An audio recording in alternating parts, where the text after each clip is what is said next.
I'm 60 Seconds Spidey, and I'm recapping mainline Spider-Man comics in timeline order. Here's part 9.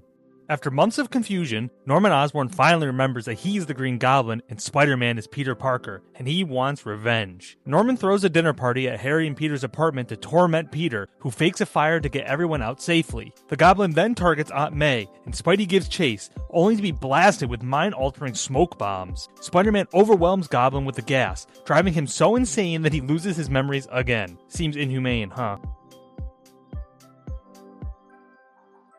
Peter finds evidence that his parents were spies, accused of betraying the United States, prompting May to reflect on their deaths in a plane crash. Determined to uncover the truth, Peter hitches a ride with Mr. Fantastic to his parents' last known location. Spidey discovers his parents worked for the Red Skull, but Skull's ally, the Finisher, reveals that they were double agents, leaving Skull to have them eliminated in a plane crash. Spider-Man attacks the Red Skull, but he escapes during a fire. Luckily, Peter finds proof that clears his parents' names. Richard Parker's spy mission goes wrong, but luckily his wife Mary saves him before the ship explodes. On the flight to their next mission, they reflect on meeting working at S.H.I.E.L.D. and falling in love. Tracking a mysterious figure called the Baroness, they discover fellow S.H.I.E.L.D. agent Logan captured. They free Wolverine. Though the Baroness escapes, there is good news. Mary is pregnant with a baby boy.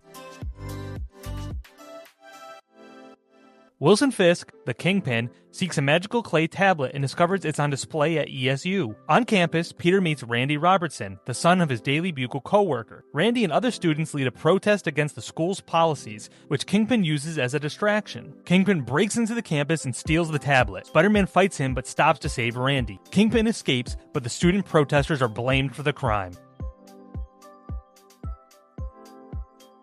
After stealing a magical clay tablet, Kingpin brutally punishes an underling who dares mention his wife. Spider-Man realizes Kingpin has set a trap, so he sends in a web decoy before leaping into the fight shirtless. Magic Mike style, Spidey battles Kingpin and ultimately causes his cane weapon to backfire, knocking him out. When Spidey tries to return the tablet, the police arrive and assume he's the thief. Ay ay ay. Last issue, Spider-Man recovered the magic tablet Kingpin stole, but the imprisoned Fisk pins the crime on Spidey. Kingpin eventually breaks out of jail and tracks down the on-the-run Spider-Man, and they clash once again. Just as Spidey is about to stop Kingpin for good, Jonah interrupts, allowing Fisk to escape, prompting Spidey to yell at him so much he faints. Peter swings away, worried that maybe he is as bad as Jonah says he is.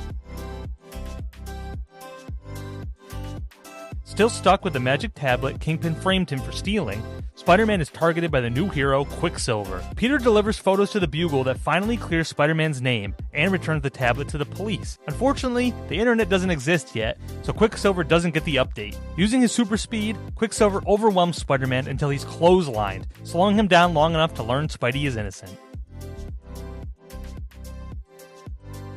The Shocker breaks into Captain Stacy's house and steals the magical tablet Spider-Man gave him last issue. Spidey tracks down Shocker, who reveals he has hidden the tablet before throwing Spider-Man off a roof. Peter is jealous of Flash, which annoys Gwen Stacy, so Peter takes his frustrations out on the Shocker. He's able to defeat him this time, taking his gauntlets, but he isn't able to learn where the magic tablet is hidden.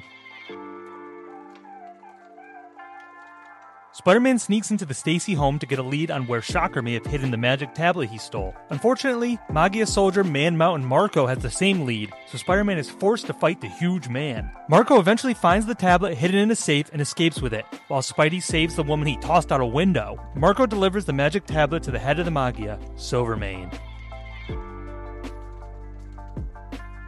Armed with the magic tablet, the Magia have captured Curt Connors, forcing him to uncover its secret. Looking for a lead, Spidey tracks down Mafia member Caesar, who escapes with Curt Connors' family as hostages. Curt Connors ends up deciphering the tablet, which has the secret of the Fountain of Youth, so Silvermane makes the potion and ages backwards to his prime. Spider-Man is hunting down the Magia, who kidnapped Curt Connors as the leader. Silvermane shows off his new, youthful appearance from drinking the magic potion of youth. The Magia fall to infighting as Spider-Man shows up and takes down Man Mountain Marko. The stress of captivity finally breaks Curt Connors, who turns into the lizard and flees, as Silvermane realizes he is continuing to de-age. Spider-Man finds what's left of him after he has aged backwards out of existence, then frees the Connors family and realizes Lizard is back. Kurt Connors is turned back into the Lizard after his run-in with the Magia, so Spidey promises to find and cure him again. During their fight, Lizard has the upper hand, but luckily Human Torch flies by and joins in. Spidey and Torch take on the Lizard, but Peter is worried Torch won't let the Lizard go free. So after he drags Lizard out of the river, he tricks Torch into leaving. Spidey dehydrates Lizard with some conveniently placed powder, which turns him human once more. Thanks for watching part 9 of my Spider-Man timeline recap. Like, follow, and subscribe as I post daily shorts and long-form compilations.